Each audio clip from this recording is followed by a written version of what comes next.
I only got to Lamed Tes Amud Aleph. That's 39a. I didn't get further than that. That's where we'll start. That 39a. Mitzvah begadol liyavim. It's a Mishnah.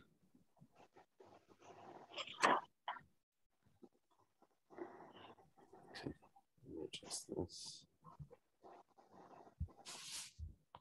Okay. And we thank Hashem that we're able to learn. The schus of our learning should have the Beis Hamikdash immediately. Should be a panacea. Okay, the Mishnah says 39a. Mitzvah begadol liyavim. If there's a bunch of brothers, okay, Reuven is married to Leah.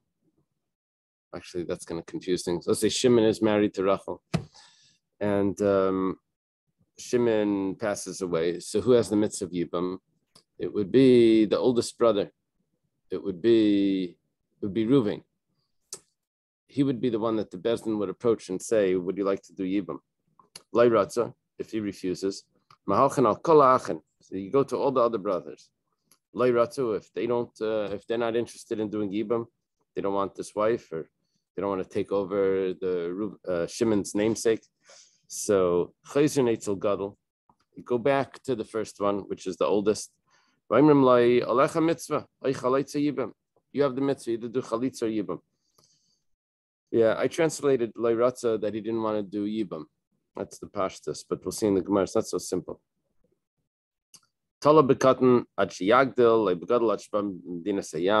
Let's say he says, "Why are you coming to me? I happen to have an older brother that he's out of town, or I have a younger brother that when he becomes of age, maybe he'll do Yibam." So in other words, they're looking for someone to do Yibam, and all the brothers are refusing. So they go back to the oldest. They say, "Okay, you have the mitzvah. You have to do either Yibam or Chalitza." He says, "Why? There's a younger brother that's under bar mitzvah. Maybe he's going to be the one. Wait, give him 6 years, 7 years. He'll get older. We'll ask him the question." So, or there's another brother that's a deaf mute, or he's an imbecile. The pashtus over here is that maybe he'll be healed, and then he'll be able to do Yibam. Tosfos doesn't say that.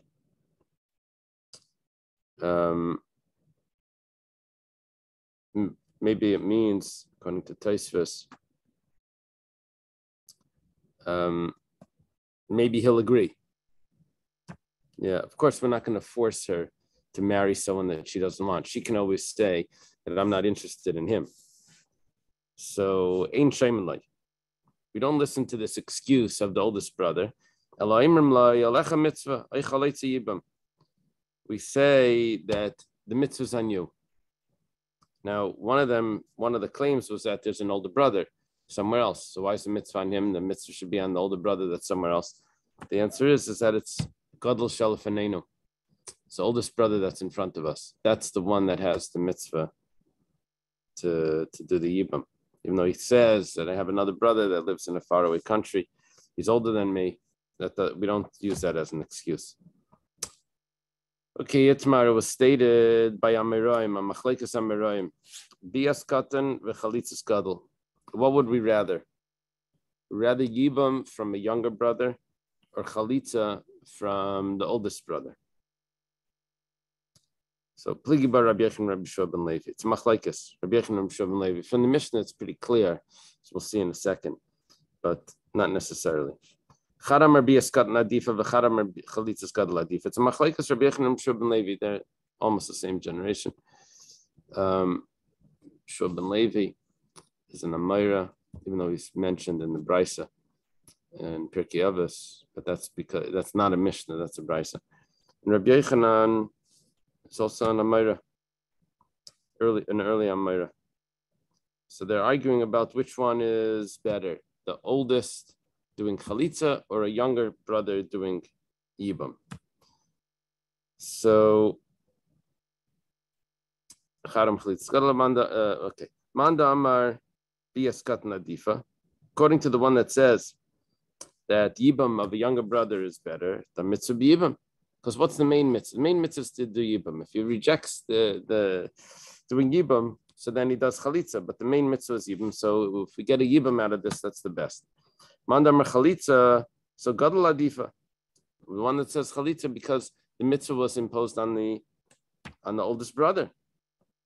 And b'makom gadol be askatan lav klumi, in the place where the older brother could do part of this, then what the younger brother can do is nothing.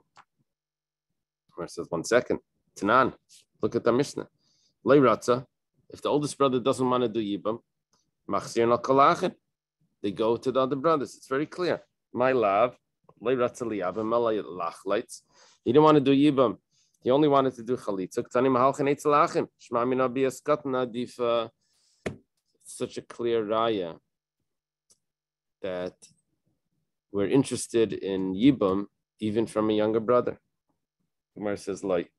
It's not the pshat.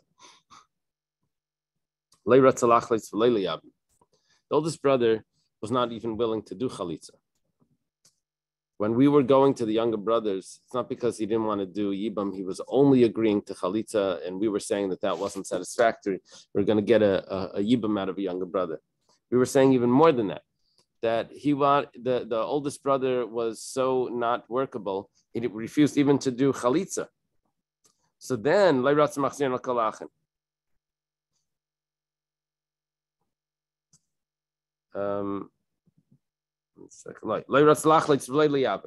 He doesn't want to do anything. Now, the kabasei gabayachin, if that's the case, so you said now that we went to the other brothers, and we asked the other brothers, they also don't want. So what don't they want? We were learning that they didn't want to do yibam. They were only agreeing to do chalitza. So, but now we're saying no, they're not agreeing to anything. Because that's what it meant by the oldest brother, that he wasn't agreeing to anything. They don't want to do anything. So why do we go back to the oldest brother? Why don't we just force any of the brothers? Why do we go back to the oldest brother for chalitza? Because the question is, why are we bothering the best? And when we get to the last one, we say, okay, time's up. Enough playing around. We need someone to do chalitza. So the Gemara explains that given the mitzvah, because it was originally the oldest brother's mitzvah, so we go back to him and he has to do the chalitza. And as he was refusing to do chalitza as well. Okay, so that would explain the opinion that we would rather chalitza from the oldest than a yibam from the youngest, even though it's not what it sounded like from the Mishnah, but we can figure out how it works. Okay, Tanan. Yeah, but the Mishnah says, Tala bekatnat shiagdal ein shaymanlai. He says, why don't you wait for, I have a younger brother, and he may be willing to do yibam. So wait for him. We say, we don't listen to that. It's a question on the opinion that says that yibam will take yibam from whichever brother it is. That's going to be the best option. If that's the case, then why don't we wait and maybe we'll get a yibam out of the youngest brother. Ninter, let's wait. Dilma gadol miyabim. Gemara says all the time, according to your logic, according to the other opinion that says that we would rather chalitza from a gadol. So it says if there's an oldest brother that's somewhere in some other country, we say we don't wait for him. It says, why not? If you're interested in chalitza from the oldest brother, so just wait. Gemara explains there's no proof from either of these cases. The youngest brother doing a younger brother doing yibam or the oldest brother doing chalitza, it's not a proof. The fact that we don't wait for that, because we never delay a mitzvah. So the mitzvah would just be begadol shalafanenu, whoever's in front of us. That's all we're working with. Okay. Is the Amri the Bia Kuliyamale Pliki the Biaskat Nadifa? There's another version of this machlekes, and they say it like this. This version goes that everyone agrees Yibam is preferred, even if it's from a younger brother. Keep ligi. Where's the machlekes? B'chalitzas katan. V'hachi yitmar. Chalitzas katan v'chalitzas gadol. Pligi bar Rabbi Yochanan Rabbi Shua ben Levi. Chada amar chalitzas gadol adifa v'chada amar ki adadinenu. When it comes to chalitza, is there any preference which one of the brothers does chalitza, the oldest or the youngest? I mean, basically she's being rejected. So who was supposed to do that? When it comes to yibam, so we would rather get a yibam. No, initially we asked the oldest brother to do yibam. If he doesn't want, we'll take a yibam from a younger brother. When it comes to chalitza, do we care which brother it is that's doing the chalitza? Mandam or chalitza's gadol adif, the one that says that we asked the oldest brother for chalitza, the mitzvah begadol. He had the mitzvah of yibam. He doesn't do it. He does chalitza. The other opinion says, mitzvah begadol. When do we say that the mitzvah is imposed on the oldest brother? That's linin yibam. When it comes to chalitza, that doesn't matter who does chalitza. That anyone can do. Okay, Tanan. Let's take a look at the Mishnah to get a proof for one of these opinions here. It says, if the brothers didn't want to do it, they go back to the oldest brother. My love, what didn't they want to do? They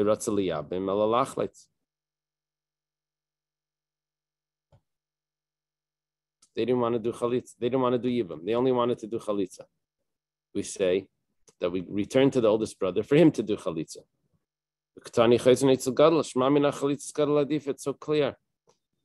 The oldest brother didn't want to do yibam. He was ready to do chalitza. We say, okay, let's look for someone else to do yibam. We make our way down the list, and then we go back to the when no one wants to do yibam, we go back to the oldest brother. Why do we have to go back? And if it's ka'adadin, if it doesn't matter, so just do chalitza with one of the brothers. Umar says, "Loi, that wasn't the case. The same way we explained it before. The oldest brother refused to do anything. He wasn't workable. He couldn't. He was not cooperative in any way. The kavasei gabi gadol. And we're talking about the other brothers first. The other brothers were not cooperative. Now let's go back to the gadol. The kavasei gabi gadol. He also doesn't want to do anything. But nevertheless, why are we going back to the oldest brother? If we're going to do forcing over here, we're going to force one of them to do chalitza. Any of them could do it. The Gemara says, "Given the mitzvah, l'didei ramya, l'didei kaifinan." Since lechatchila, who was the first one that we approached? Was the oldest. So, and he had the mitzvah to do yibam. So now, because we have all these options over here, who's the one that we're going to end up forcing? Go back to the one that had the lechatchila din to do yibam, and we're going to ask him to do. We're going to force him to do the chalitza. Really, to us it doesn't matter, but because he was the one that initially had the question, "Are you willing to do yibam or chalitza?" So we go back to him. Yeah, this is a little bit harder to answer. Okay, Tashima.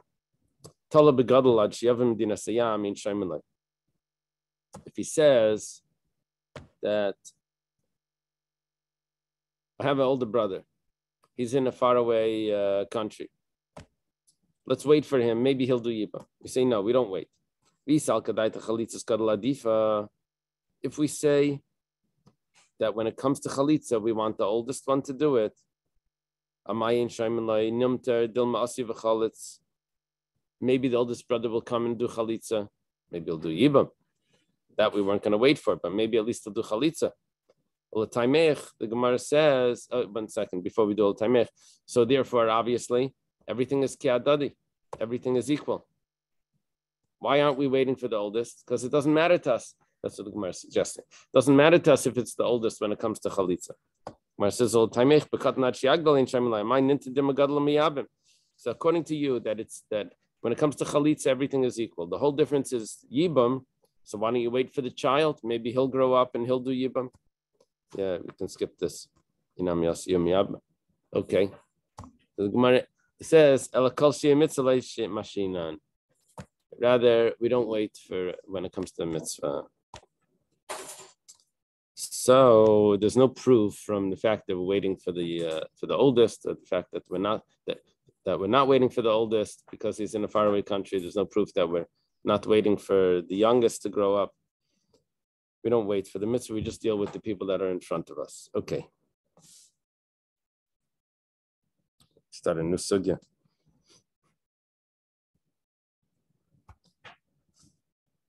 says, Tanan Hasam, mitzvahs yibam kaidemes la mitzvahs chalitza. Yibam takes is the priority. So if someone's going to do yibam, that's what we're gonna look for. That was only initially when the intention of why he was doing yibam was because he wanted to perform the mitzvah. But now that people, their intention is not appropriate, it's not, they have other intentions, it's not just for the mitzvah of yibam.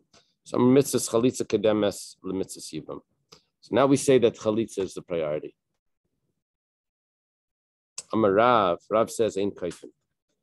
I hear what you're saying, that chalitza is a priority. But let's say both the wife, the widow, and the brother are willing to do yibam, and that's what they want to do. You don't force them to do chalitza. If they're both accepting of this, as our Rashi's learning, so then they can do yibam, even though that wasn't our priority. Yeah, Rashi quotes a Gemara where there was a tanner that died, and he had a brother that was also a tanner, and the sages said that she's able to tell the brother, I don't like the smell of the tanner. He said, what about you were married to my brother? He said, yeah, your brother I could handle, but you I can't handle. So if she doesn't want, whatever the excuse is, she doesn't want, she can always get out of the yibam. Okay. Kiyasalakami de Rav, and he came in front of Rav, Amalahu, Ibayis Chalutz, Ibayis Yibam, B'didach Talar Rachmana.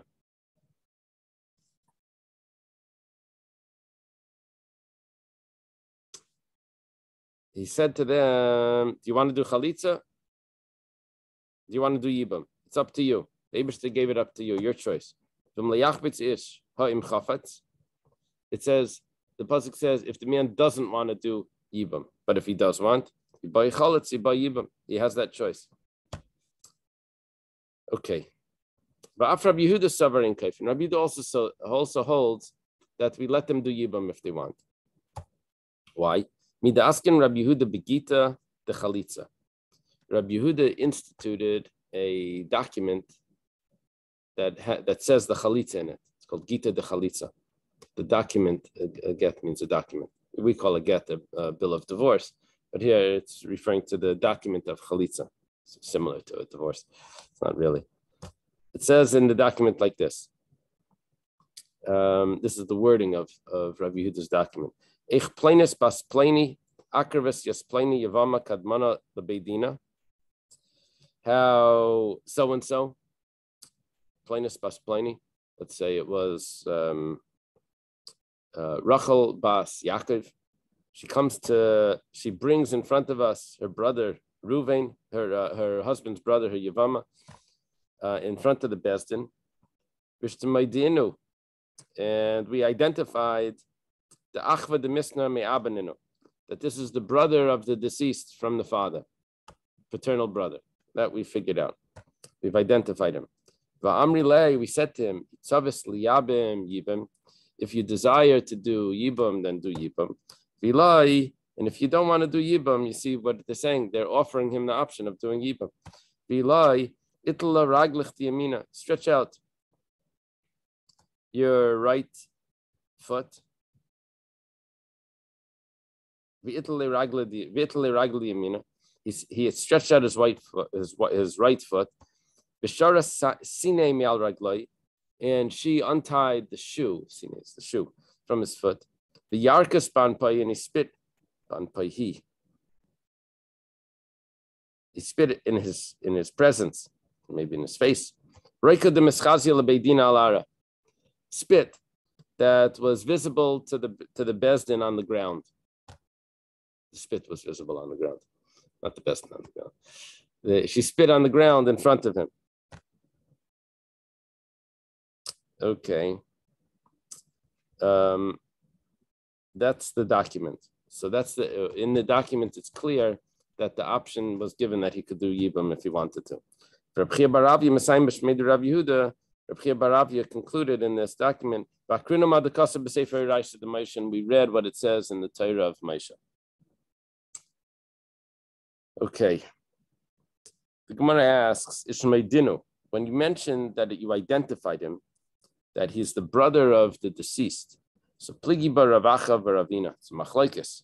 Chad amar be'edim. One says you identified him with witnesses. See where we're on 39b. Electronically, because it takes you immediately. No, I couldn't get back to Yevamos 1. Oh, it's a different volume. Yeah, so that's now I'm okay. Oh, wow. Interesting. So,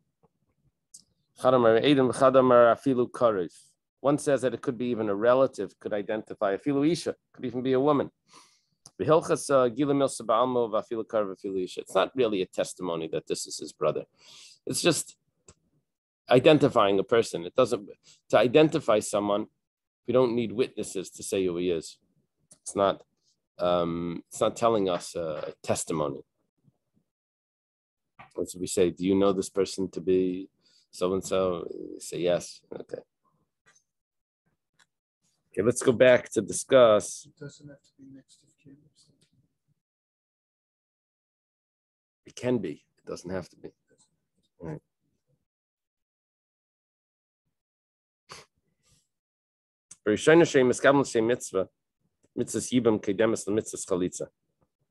Originally, when the people had the proper intentions, they had intention that they're doing Yibam just for the mitzvah.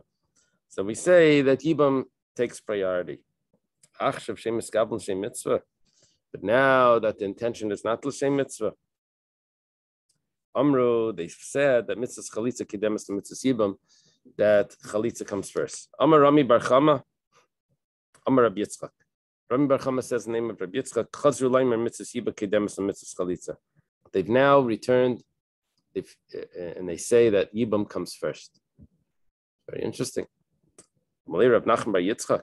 Nachman Yitzchak says, Ach Shudari. That's an expression sometimes the Rebbe used. Our generation has improved over the earlier generations. Now people have better intentions now. Is that really what's happening? Originally, their intention was l'shem mitzvah. Then it became the people were more corrupt. It wasn't l'shem mitzvah. Now you're telling me that it's back l'shem mitzvah. People are more sincere. Mikar savrle kabashal, he answers. No, it's not that the people are better. People are exactly the same. It's that we changed which opinion we're going to paskin like. The Tanya was taught in a brisa. Bashal Eimer. Bashal's opinion is he's very strict. Bashal says, "Hakayne says yivamte l'shem noya l'shem isusol shum davar acher kila pagea be'erva." Someone marries a yivama because she's beautiful, or because he wants her to be his wife. What does that mean? It could mean to have relations with her. Maybe it means he wants to have children with her. It means he just wants to serve him. L'shem davar acher, for any other reason, probably because she's wealthy or something. So, Kila Pageya Be'erva. It's as if he's marrying someone that he's forbidden to. Like incest. And it's I'm almost ready to say that the child from such a relations would be a mamzer. Not 100%, but karavani beinai. Okay. Chachamim Aimrim, the Chacham say, Yevama Yavela Mikal Makam, why are you making a big deal? It says Yevama Yavela, that the Yavam lives with her, and it doesn't matter his intentions. You just have to perform the mitzvah of doing Yibam.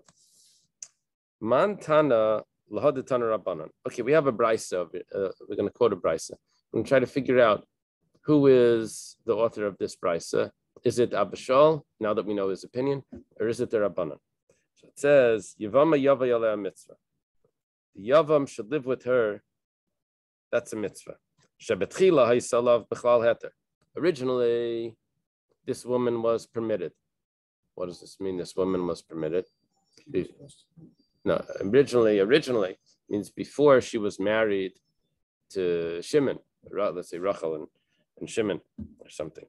before Rachel was married, when she was a single girl. So Reuven could have married her. However, Nesra, she became prohibited. Why did she become prohibited? Because his brother married her. Now she's prohibited. Then she goes back to being permissible. Why? Because he passed away. Maybe she goes back to her original heter, that now she's perfectly permitted, just like she was before she was ever married, when she was single. Now she's back to being single, just like originally. No, she's not perfectly permitted. The Yevama has to live with her. It's a mitzvah. Okay, what does that mean? Montana. Who's the author of this? Rabbi Yitzchak bar Avdimi Abashali. Rabbi Yitzchak bar Avdimi says it's Abashal, and I'll tell you what it means. Vachi kamer. Yevama yavayaleh mitzvah. When it says that the Yevama lives with her, it's a mitzvah.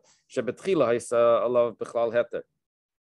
Originally, before the brother married her, before Shimon married her, so Ratzal Shem Noi Kainsa, Ratzal Shamisha's Kainsa, and he could marry her for whatever reason he wanted. Maybe she was beautiful. Maybe he wanted just a wife. He could marry her for whatever reason he wanted.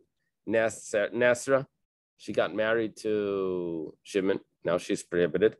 Chazra v'hutra, but now she came back to being permitted. Why? Because Shimon passed away. Yachal tachsel le'atera rishon. Maybe she goes back to being originally the way she was permitted originally for whatever intention he has. Talmud Leimar Yevama Yavayaleh lemitzvah. Intention has to be for the sake of a mitzvah. She does not become permitted the way she was before she was ever married, when she was single. She's permitted only in a specific type of way, if it's for the sake of a mitzvah.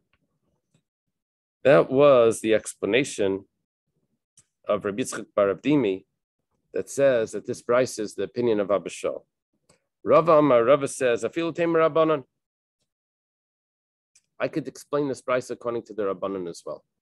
The Rabbanan that say that she becomes permitted in any manner. Afilu Temer Rabbanan Vachi Kamar. I'll tell you what the pshat is. Yavam Yavel mitzvah. When it says that the Yavam lives with her, that's the mitzvah. He's explaining the brisa. Originally, she was permitted. Not what Rav is doing here. Not that she was permitted in this type of manner or that type of manner. Just that she was permitted. He could have married her or not. It's not could have married her like this or could have married her like that. It's could have married her yes or no. That's the Nasra, but now she becomes prohibited. Chazr v'hutra. Now it goes back to being permitted. Yachal tachsel eterishin. Maybe it goes back to yes or no. Ratza kainza, ratza ain't kainza. It's up to him. If he wants to, he can. Just like originally when she was single. If he wanted, he could marry her. If he doesn't want, he doesn't have to. So the Gemara challenges this. You could have thought that you don't have to marry her. There's an attachment there. She's just going to walk away without anything. Rather, what we're saying is maybe if he wants, he can marry her. If he wants, he could do chalitza. That the priority is that he should do yibam. Okay. So we have two ways of reading this brisa, and the difference when the brisa says Yevama Yavayala mitzvah, if that means that only if it's done l'shem mitzvah. In other words, I have different options, different manners of doing this yibam, and only one of them is correct, right? It has to be with the right intention. That's the way Rabbi Yitzchak bar Avdimi learned the brisa, and I have the way Rava learns the brisa. That Yevama Yavayala mitzvah, that means that the priority is to do Yibam. But the manner that it's done doesn't matter. It doesn't have to be only L'Shem mitzvah and all of that. It's just telling me that it is a mitzvah.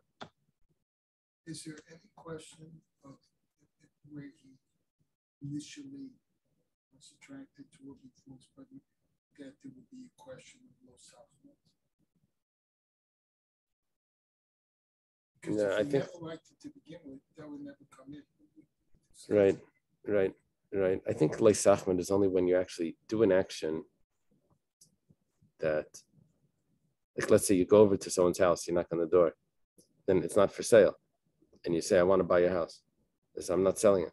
They say, well, I'll give you a lot of money or something. Even leisachman could mean that you desire it, even though, and then you get it, even though the person wasn't offering it.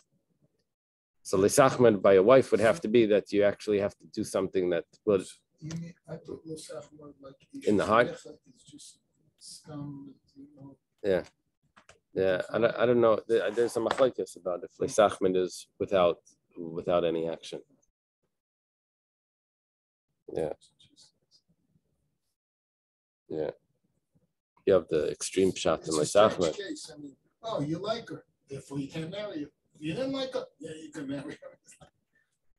Yeah. It's kind of right. Works against an attractive relationship. Right. I mean, tough mix.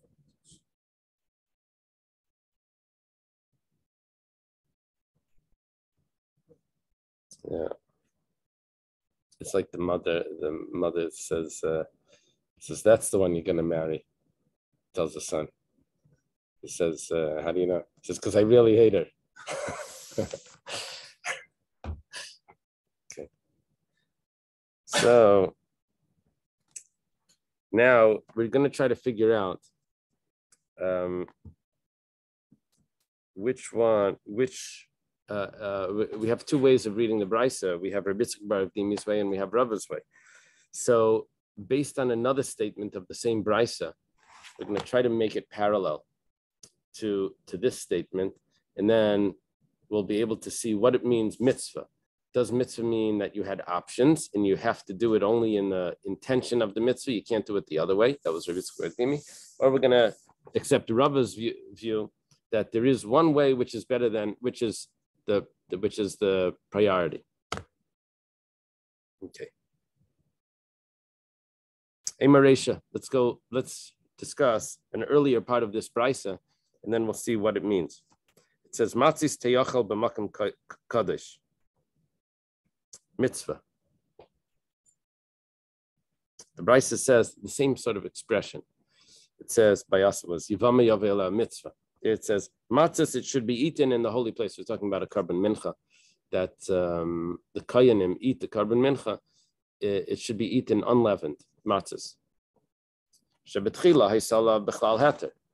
Talking about now, this carbon mincha was made out of flour and water and probably oil. Flour and oil. So is there water in the carbon mincha?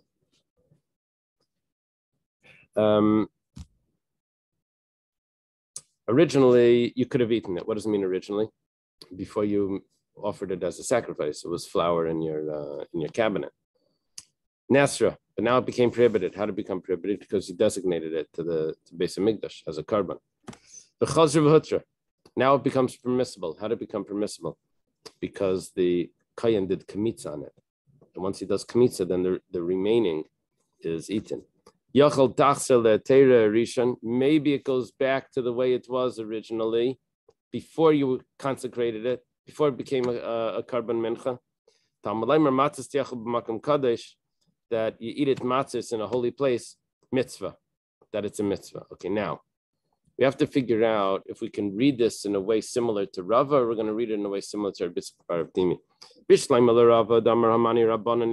If you want to follow, we're making it parallel, the two brises. If you want to follow the other part of the brisa, that Rava said that it was the opinion of the Rabbanan, hacha hachi kamar. So over here, this is what it would mean. Matzahs teyachal b'makam kadosh mitzvah. The matzahs it's eaten matzahs in a holy place. It means in the courtyard of the Azara. Originally, you could eat it in originally it was totally permissible. What does it mean totally permissible? That means it wasn't consecrated. So ratza eichla, ratza eina eichla. If you want to eat it, go ahead. If you don't want to eat it, don't eat it. That's what we were saying. That's how Rava read the first brisa with the Yevama. Originally, she was permissible. She was single. You want to marry her? Go ahead. You don't want to marry her? Then don't. Nasra, Okay, and that's in parentheses. Ratza eichla, ratza ein eichla. That's what it was originally. The Gemara says, 1 second. No, it's easier if we read it. Nasra should be. Let's go to the parentheses. It became prohibited. How did it become prohibited? Because you consecrated, you made it into a carbon. Chazir v'hutra. Then it goes back to being permissible. Why is it permissible? Because kmitza was done. So yachal tachsel etera rishon. Maybe it should go back to its original status. That if you want, you can eat it. If you don't want, you don't have to. Just like it was before it was consecrated, when it was in your cupboard. Ratza eichla, ratza ein eichla. The Gemara says, "What? Ratza ein eichla? How is that even an option? You don't have to eat the remaining of the mincha. The kainim have to eat it. If they don't eat it, then there's no kapara. That's how the kapara comes, with the kainim eating. What it means is, if he doesn't want to eat it, then he gives it to another kain to eat it. It doesn't have to be the one that did the kamitza is the one that is going to eat it. Talmud Laimar Matzis Tiach Makom Kadesh mitzvah, that we go first to the person that offered the sacrifice, offered the kmitza, and he's the one that is offered to eat it. Okay, so we're able to fit the brises, the two brises, the one by Yibam and the one by Karban Mincha, to fit in the same way that when it says mitzvah, there was an option: do you want to do it or do you not want to do it? We say mitzvah, you're supposed to do it. But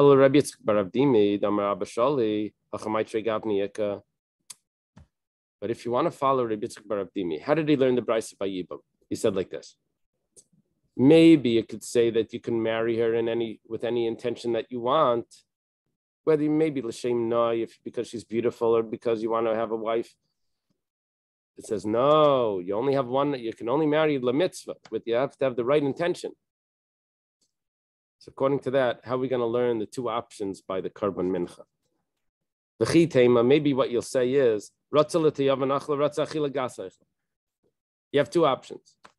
Either if you want, you could eat it l'tiyavan, with the appetite, or you can eat it after you're totally full.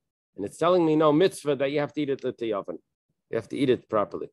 Gemara says, achila gasa, mishmei achila. What, you had an option that maybe a person's already full and he's going to eat it, he's just stuffing himself. Is that even considered eating? That's not eating. Even on Yom Kippur, if someone is full and he continues to eat more, he's full because he had such a big meal on Erev Yom Kippur, then he decides he's going to continue eating on Yom Kippur. So it's not even considered eating. He's just stuffing himself. That's not food. Yeah, sometimes they say, oh, don't waste it, paltashkas. So what do you mean? So by eating it when I'm not hungry is not wasting it? It's the same thing. Okay, so that's not even considered eating. So why are you offering that as an option? Maybe the option was, maybe originally when it was in your cupboard, you could have eaten it as chametz, you could have eaten it as matzah. Now that you made it into carbon, maybe it goes back to its original status that you can eat it in any way you want. The Gemara says, what? You're not allowed to make it chametz. Not just the kmitza can't be chametz. Any part of the carbon mincha can't be eaten chametz. So why are you even offering that as an option? Interesting pshat. If you wanted, you could eat it as matzah. If you want, you could eat it as boiled. The way they make bagels, they boil the dough before they bake it.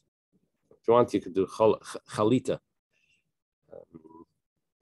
You could boil it up in scalding water. Hi chalat hechidami.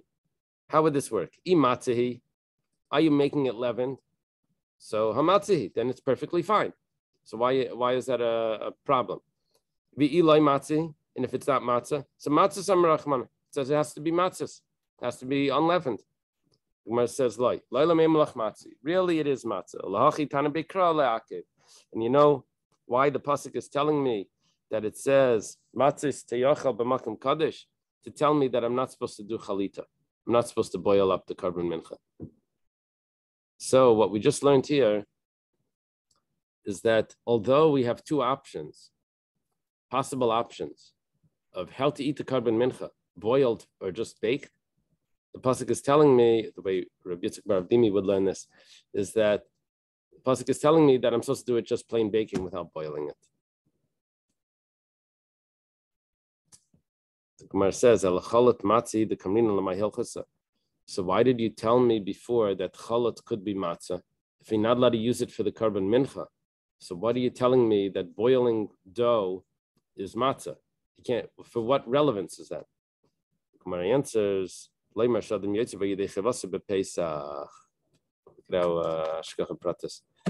coming to tell us that if you wanted to eat matzah made like a bagel, you boiled the dough before you rolled it out,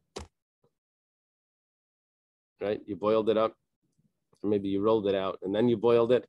You dropped it in like, poached. You drop it in, and you take it out after it's boiled. It's coming to tell me that it's still acceptable, and a person can use that for matzah on Pesach. Is that those, you see these rolls they sell like basic rolls, is that made that way? I don't know.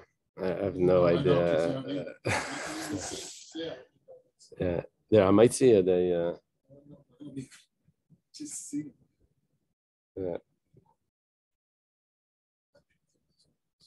No, wait, it had to be mazonos. Mazonos would be difficult to get. Unless it's made out of matzah meal. No, it could be it's mazonos because it's made out of matzah meal that was mixed with fruit juices or something. I don't know exactly. They could make it into mazonos, rebake it. Okay. We have a new mission here.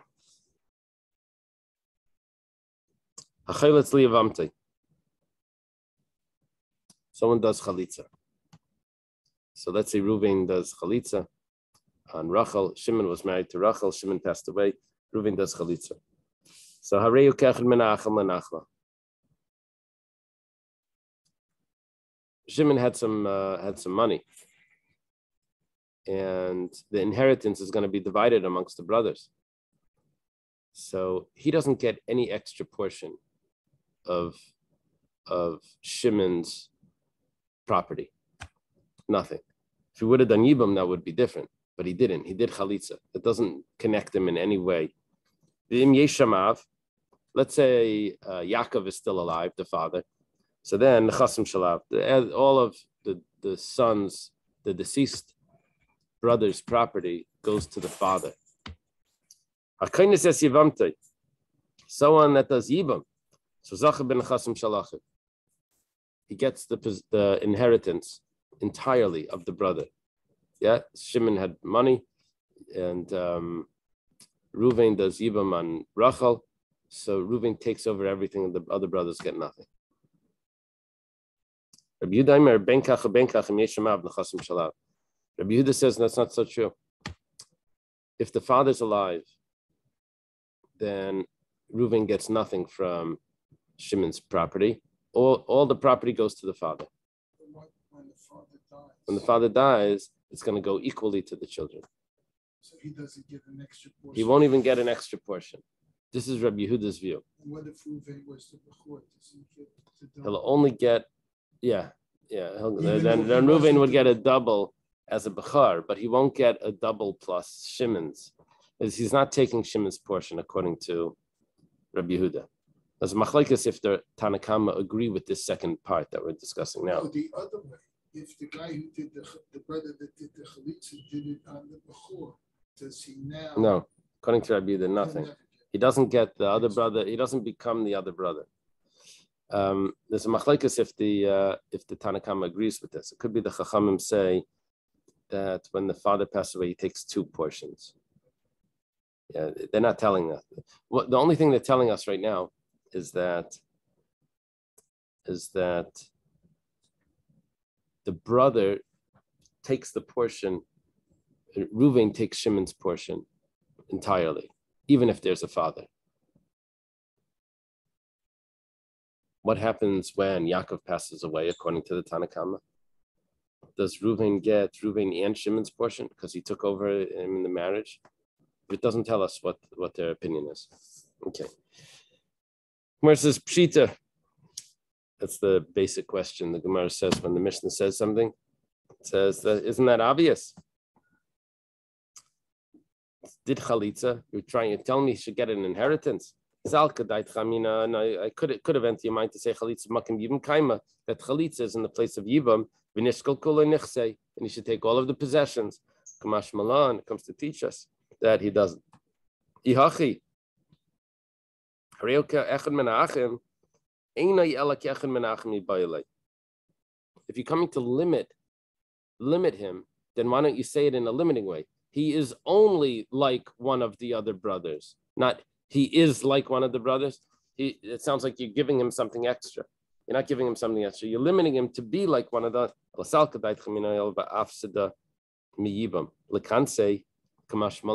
it says like this, maybe I should actually give him a knas. He doesn't even inherit together with the other brothers because he was rejecting her. Well, other brothers are also, but maybe we should give him a knas. Kamashma, we don't give him a knas. Everyone gets equal. And Yeshamav, if there's a father, so then Rabbi Yehuda says it goes to the father. No, that's we're before that, before Rabbi Yehuda. We're holding by if the chalitza was performed. Because we have a brisa that says that the father comes. Yeah, I don't know what Amar Mar is. Usually it's a statement. Amar Mar is usually a brisa or Mishnah. That the father comes before all the other inheritors. Akaina says chulu. Someone does yibam. My timer. What's the reason why he takes over the inheritance? Yakam al shiv machiv amar rachmana. Varikam. He takes the place of the brothers, and here he is. Rabbi Yehuda says chulu, that no, if there's a father, it goes to the father. Amar Ula halachik Rabbi Yehuda. Ula says the halach is like Rabbi Yehuda. V'chein Amar Bitzk Nafcha halachik Rabbi Yehuda. Rabbi Yitzchak Nafcha also says halach is like Rabbi Yehuda. V'amar Ula v'tem Rabbi Yitzchak Nafcha my time with Rabbi Yehuda. What's the logic? What's the background for Rabbi Yehuda? The ksiv v'haya b'char sheteled, and the firstborn that will be born from the yibam will take the place of will be the namesake of the father, the deceased father. Kibachar. Only thing is, the Gemara learned this before, that not the child that's born, but we look at the yavam like the bachar. Ma bachar ein lai b'chayav, av hainami ein lai b'chayav.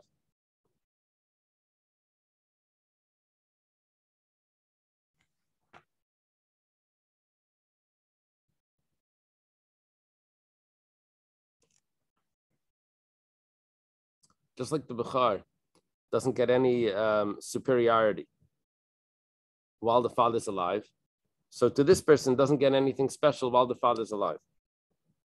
Gemara says, 1 second.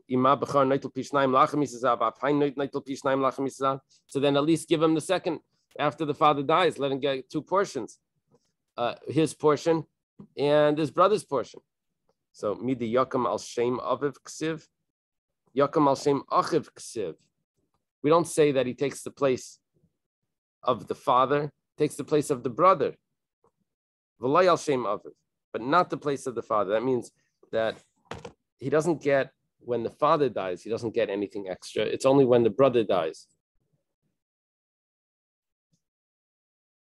When the brother dies, he doesn't get either if there's a father that's alive.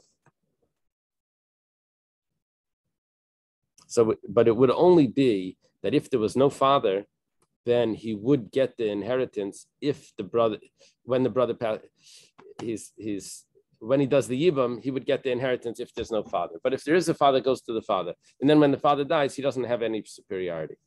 This is in a way similar to the younger brother that wasn't born at the time of yibam. It doesn't exist then. The halacha from getting the estate and everything doesn't exist when the father's alive. Right. Maybe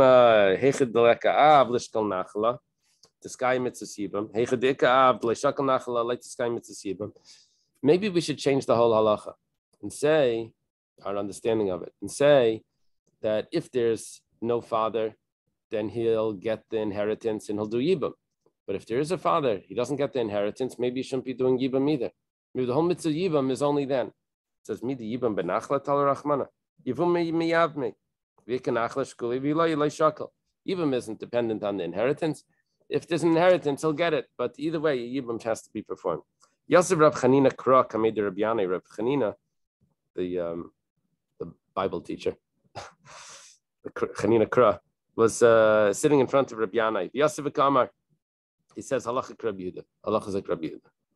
Amalei, so Rabbi Yanai says, Puk Kari Karech Lebra. Go recite your verses outside. So like get out. Ain't halacha Rabbi Yehuda. The halacha is not like Rabbi Yehuda. You said it all wrong. So Tani Tana Kamid Rab Nachman ain't halacha Rabbi Yehuda. So someone taught in front of Rab Nachman, halacha is not like Rabbi Yehuda. Amalei alakaman karabanan. What are you saying? That the halacha is not like Rabbi Yehuda. It's like the Tanakama. You don't have to say that. Pshita Yachad Ram halacha karabim. Of course, if there's the Tanakama and Rabbi Yehuda, the halacha is going to be like the Tanakama, which is the majority. Amalei Ismaya. He tells to Rab Nachman, so what would you like me to do? Would you like me to erase that brisa? Because I have this brisa, he had it memorized or something. Do you want me to not to teach that anymore? Amalei Loi.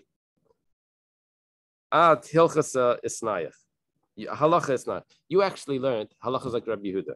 Umukshahu Dakshilach. But you had a big question on that. So what you did was, in your mind, you said, Ein halacha Rabbi Yehuda. So now, and now that you've switched it around, now it's correct.